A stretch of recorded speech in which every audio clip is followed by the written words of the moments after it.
We're here in Austin, Texas, and I'm doing something super exciting as a keynote speaker. I'm gonna give a keynote this morning here in Austin, get on a plane, fly to Albuquerque, New Mexico, give a keynote there this evening. 2 cities, 2 keynotes, 1 day, and you're coming with me. Let's get ready to go. All right, all that's left to do is shower and get dressed. Check this out. Not bad, right? We used to be real close. Oh my goodness, thank you for having me. I'm so excited for this. What's up, y'all? I'm Greg. Nice to meet you. Nice to meet you. Roll the shops of the house, bought a ticket to the West Coast. Good morning, Round Rock. Go ahead and give Greg Offner a warm welcome. A couple of housekeeping items to get out of the way before we get this program started. As you noticed, there's a piano up here. That should be your first clue that this is not going to be your average keynote experience. What I want y'all to do is just get in the mindset, pretend it's 9 o'clock on a Saturday night. People don't just appear here at the piano bar. They have to make a conscious decision to walk through the door, pay the cover, and show up. And it's the same way in the workplace, isn't it? We don't just find ourselves in a job, we have to go through an interview process. And so by definition, every customer, every colleague started off as engaged. But somewhere along the line, those patrons and some professionals began to believe that this experience couldn't or wouldn't give them what they wanted. And so they disengaged. But today, we're going to change that. Reach out, Robert! Touching me, don't touch me, touching you. Sweet Caroline. Everybody! Make some noise for yourself. And you at home, the folks in our virtual audience, you're doing a great job. Are you wearing pants? You know what, it doesn't matter, it's okay. You're smiling. I believe that you're smiling because that's the type of experience we love to see people having, the type of experience that leaves an audience energized, not burned down. The type of experience I call an encore experience. On to the next one.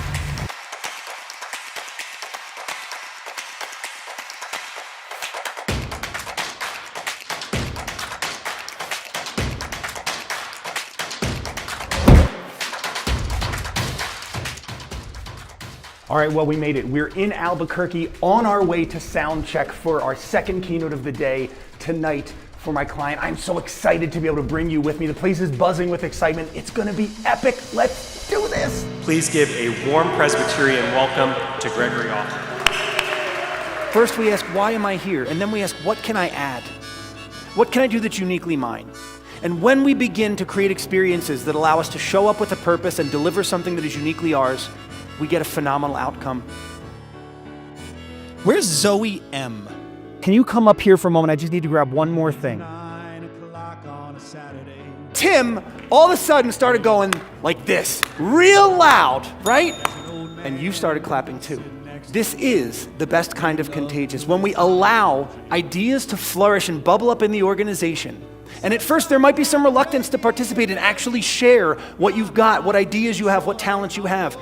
But when folks see other people doing it, when you make it a pattern, everyone starts to engage at a deeper level. It was phenomenal. It was really neat, inspirational. It was an amazing opportunity, amazing night. His way of doing things is uplifting. Bringing in the piano and the music and making it more fun, but also made you think with the stories about how you do your job and how you interact in your life in general. They're big, broad ideas that can be applied to any industry. It was the perfect message for the perfect time, for the perfect night. It was just an amazing experience. You are changing somebody's life every day, even if it feels like you're just doing the thing you do. But that thing you do each day that feels like work is magical for somebody else. That's it, we did it, mission accomplished. 2 keynotes, 2 cities, 1 day, one amazing adventure, and I'm so glad you came with me on the journey. But now it's time for you to go, me to go to bed. I'll see you at the next one. Bye for now.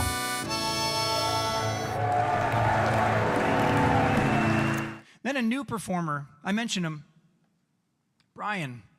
Brian started working at our piano bar, and I got to see some of his shifts. And I watched Brian do something completely different.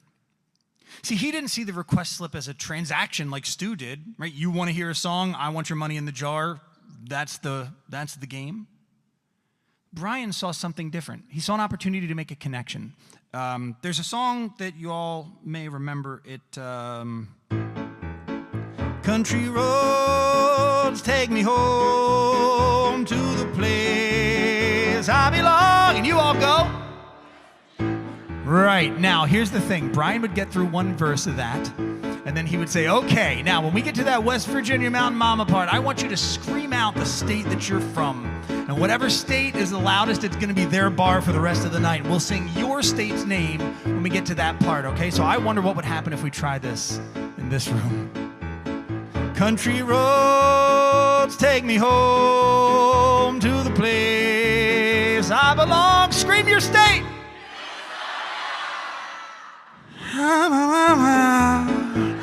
I got nothing. But Brian always found a way to take some group and make them the center of attention. He'd figure out whose birthday it was or who was celebrating a special event and bring them center stage, literally, to give them a moment in the spotlight. And this is what I realized when I compared their two styles of performance. Stu played for more. He was always on the lookout of what can I do to get more from me right now? But Brian curated an experience for customers to get them to come back again. See, Brian was all about connection. Stu was all about transaction. And I think this is what sets Prime apart. As I've learned about your culture, as I've met some of your people leading up to this, is that you are built for connection. You are built for transformation. That is the ultimate tool to create an Encore experience. When you can make a connection with someone, when you can be the cause of a transformation in their life, show them a way to be the cause, we can create these Encore experiences over and over again. And this mission of looking out for connection starts with a simple question. What can you add that's uniquely yours? Everyone in this room has a skill set. In fact, I mentioned that I travel a lot earlier. I often suffer from flight delays. And so my favorite thing to do when I'm delayed or when I have a layover is to go to the airport lounge, sit at the bar, open up my laptop, put my AirPods in, and eavesdrop. I love it. I'm like a professional. And I make up backstories. So a couple months ago, I was traveling. I forget where I was, but I'm sat at the bar, and these two people sit down next to me, right? A man and a woman. Now they're starting to talk, and I'm starting to listen, and immediately the backstory that I'm creating in my head is, oh, they're like this new sales team, and she's training him, and they just started going, on sales calls together, and they're either coming from or going to a sales call they're excited about. This is great. So I'm listening to them talk, and the man, the new employee, right, in my story, says to the woman, so, how about your family? What do they do? And she mentioned what her mom did. I don't remember, but she said, my dad passed away a few years ago, but for his whole life, he was a teacher at our local high school. But if anybody asked him, he would tell you he was the school's hockey coach. And that really clicked for me as something important to remember, because I bet if the principal of his high school knew how he introduced himself, and if that principal went up and give that man an opportunity to bring hockey into the classroom, or maybe not the pucks and skates and sticks, but to use that as a tool in his work as a teacher, he would have showed up better every single day, because that's something unique that he could add to the experience. And we've all got those things, something unique that we can add to the experience that makes it uniquely ours. I got to experience this very phenomenon with my family last summer. Now, I mentioned that my youngest daughter is 2. At the time, she was 1, and my oldest daughter was 4. So I got a 1-year-old and a 4-year-old, myself, my wife, and my parents, and we're all down the Jersey Shore. We'd gone down for a day. And if you have little kids like that, you basically bring the entire contents of your home when you go anywhere. So me, had to schlep all of this stuff to the beach. So I set it up, and you must know that I'm truly lazy at heart. There's nothing I love more than doing nothing. And so now I've got all this stuff set up, and I'm like, it's time to sit on the beach and just chill. And then my wife said the 3 words that no parent ever wants to hear. We forgot snacks. So it's pushing on like 11, almost lunchtime. My kids are past hangry. They're now hangricidal. Something has to change. So my dad goes, I can scope out something. I said, Dad, I don't want to move the stuff. There's nothing that we can walk to. He goes, I'm going to find you something. 5 minutes later, he comes back, big smile on his face. Joy at being the cause. There it is. He goes, I found something. Now, he was right. We could leave our stuff and theoretically go to this liquor store with my 2 young children. And I told you I am lazy at heart, so I was all on with this plan. I was selling it to my, Kim, it's going to be great. I hear they have the best burgers.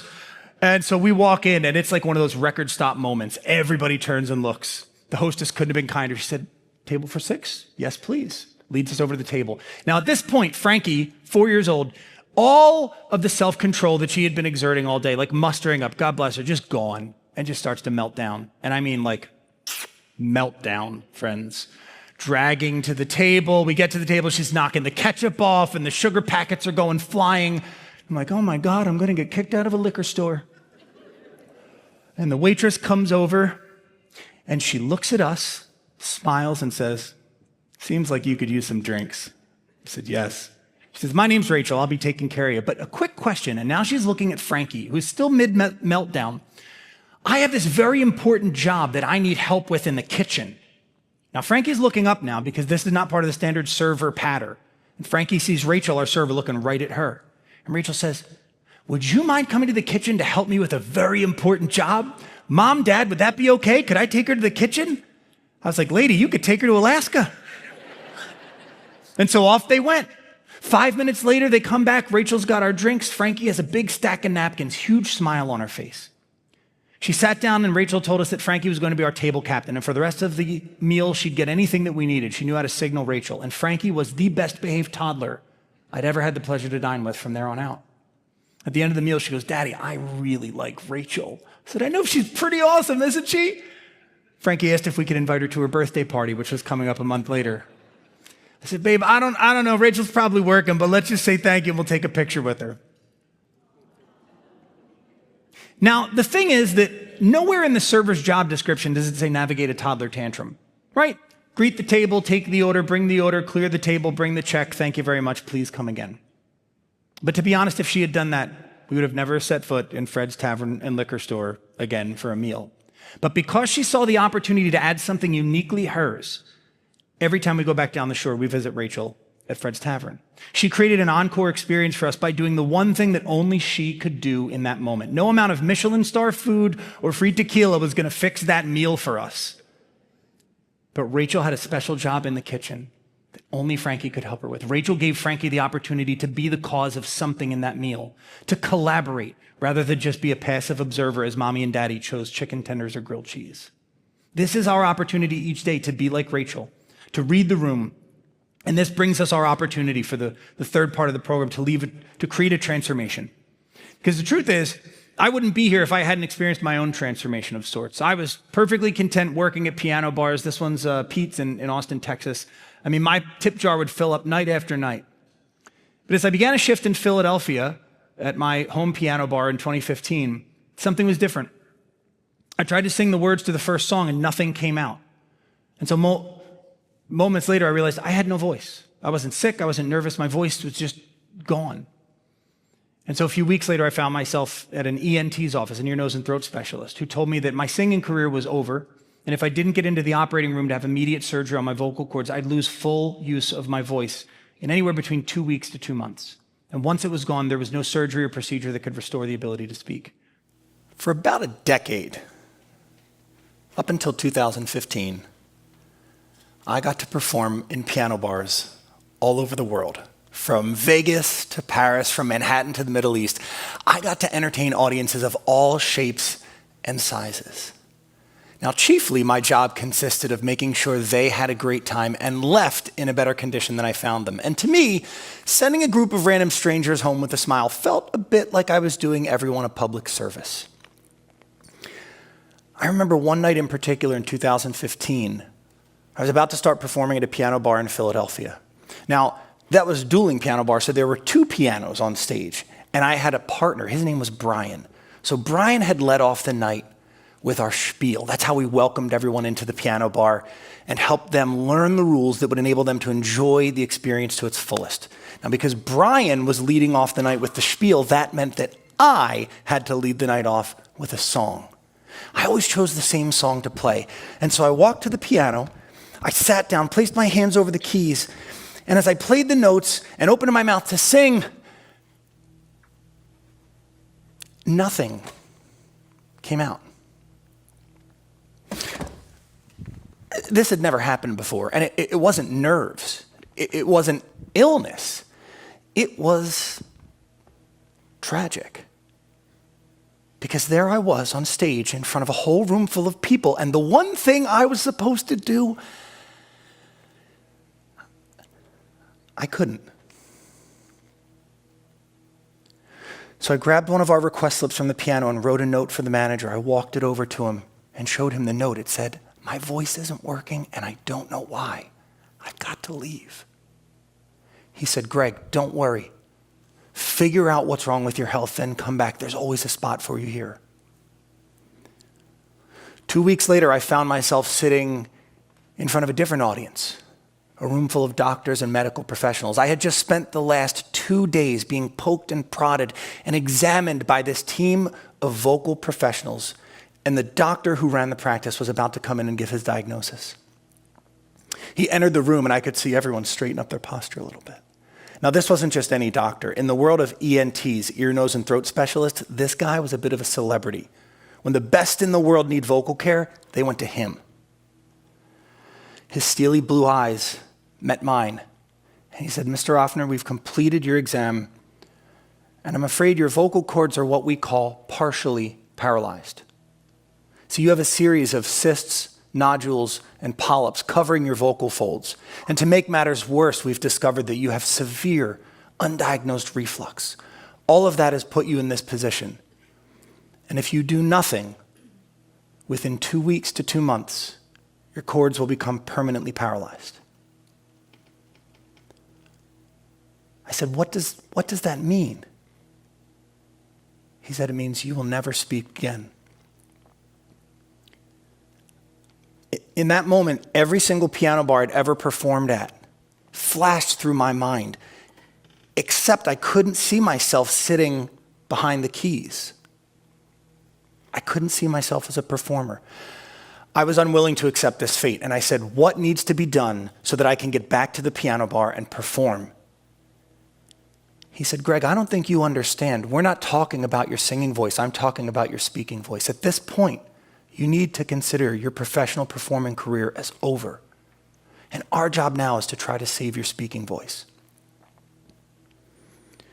To put that in a bit of perspective, I'd like you to imagine that you wake up tomorrow, and as you start to roll out of bed, you crumble to the floor because your legs no longer work. Or if you're a chef or you like cooking, you go to make your favorite meal, and yet when you take the first forkful, you can't taste or smell a thing. I was terrified because my entire existence depended on my ability to use my voice to affect change in the world. This is something that was studied by Austrian psychologist Carl Gruss. It's called the joy at being the cause. Now, Carl didn't study piano players, he studied children at play. And he discovered that around the age of 18 months, children discover this joy at being the cause. I got to see it firsthand in our daughter, Francelle, when she turned 18 months old. My wife, Kim, and I were out on the front porch, and we were playing with her. She had sidewalk chalk, and she was drawing all over everything, even things that she really shouldn't have been drawing on. But that was okay, we were having fun. And at one point, she took a piece of chalk and put it on a table that we have out on our porch. Now, the table's a bit wobbly, and the chalk rolled off the table and onto the floor. Kim, my wife, bent over, picked it up, handed it to Frankie. I didn't notice this, but Francelle, we call her Frankie, had been watching the whole thing, and so she took the chalk, and that's right, she put it back on the table and watched it roll onto the floor and watched with a smile as Kim picked it up again and handed it to her. See, Frankie had discovered in that moment the joy at being the cause. She discovered that simply by doing something, she could affect change out in the world, something bigger than herself. So my question is, how are you using your voice, real or metaphorical, to affect change elsewhere in the world? See, at the piano bar, I could use my voice to bring audiences together, to take a room full of strangers and make them, just for a night, my unpaid choir. Yes, alcohol does help, a little. But really, it's the ability to do something together that is better than what we could do on our own that makes a performance at a piano bar so special. And it makes what you're able to do out in the world when you apply your voice, real or metaphorical, so special. See, after Dr. Sadilov's diagnosis, he gave me a choice: complete silence or undergo a risky vocal cord surgery. Now, I don't want to spoil the ending of this story for you, but after 15 surgical procedures over the better part of 6 years, I regained the ability to speak and even the ability to sing a little. During that transformation, I met a mentor who suggested I go into the world of public speaking to share my story. And I did that right before the pandemic started, which placed me in a very awkward situation because here I was ready to seize my moment to effect change in the world, and it seemed like the world was not ready for me. So into our homes we all went, and what I decided to do was start the world's first virtual piano bar. I invited friends and colleagues whom I had played with in piano bars all around the world to perform for audiences in my home at our piano bar. And I met someone along the way who invited me to start performing for children in children's hospitals.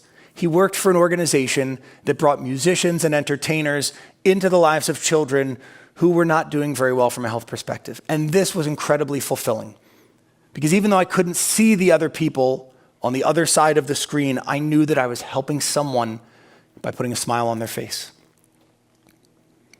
I wasn't able to see anyone that was until several months ago when I did a performance for several hospitals, and one patient at one of the hospitals decided to turn their smartphone camera on, and sitting there in bed was this lovely young individual ready to participate.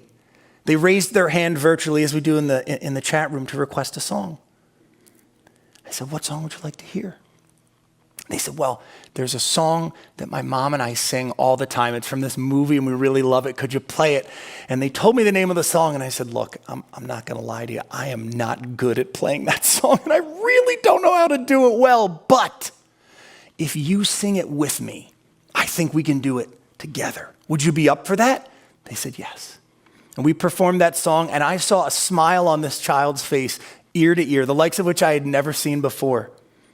It filled my heart to finally be able to see the people that I was performing to finally believe I was making an impact, even if it was a small one, a smile on a child's face. See, I believe a lot of us in this room are waiting for a permission slip, waiting for a tragedy to happen before we realize how fleeting life is, how powerful our voice could be if we only put it into action. I'm here today to be your permission slip. Because much like the muscles of a weightlifter won't grow by merely thinking them into existence, your ability to create change in the world won't happen unless you manifest it, unless you make it a reality. A few weeks ago, I got a phone call from the individual who ran the charity that I performed for. He said, "Greg, do you remember when we did that performance a few months ago and that patient turned their camera on and did that song with you?" I said, "Yeah, that was amazing." He said, "They're not doing very well. And what I'd like you to do is record a special video for them. Would you be open to doing that?" I said, "Hell, I'll do a 30-minute concert for them. I'll do an hour. I will do whatever it takes to put a smile back on their face." He said, "All right, sit tight. I'm going to handle the logistics. I'll get back to you in a moment."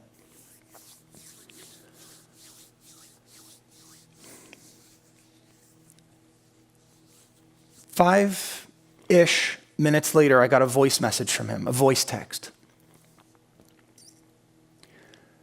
It said, "Greg, in the time that you spoke and I went back to organize the logistics, they passed away. And I just want you to know that the whole catalyst for me calling you and asking for you to do a performance was that that patient's mother called and asked for the video of that initial song because it was the only time they'd seen a smile on their child's face since they'd entered the hospital." That moment hit me like a ton of bricks. That moment proved that even a small use of our voice can create a massive impact. So what I'd like to ask you to do today is to help me recreate that moment as we perform that song.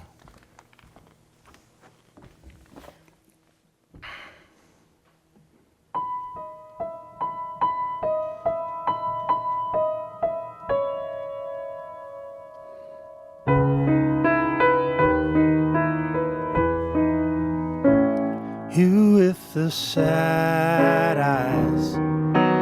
Don't be discouraged, I realize it's hard to take courage in a world full of people. You can lose sight of it, all the darkness inside you can make you feel so small.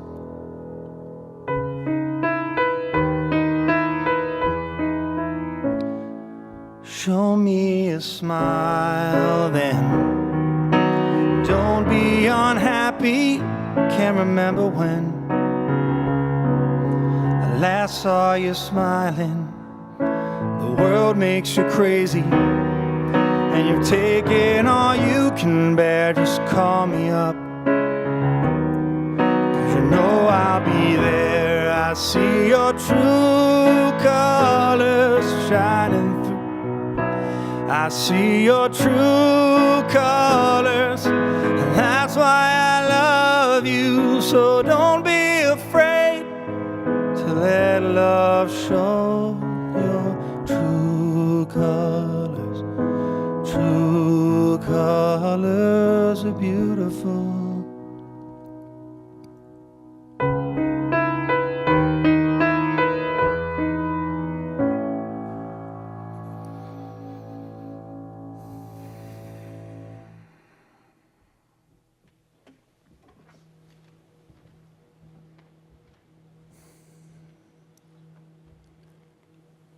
I've learned the power of my voice.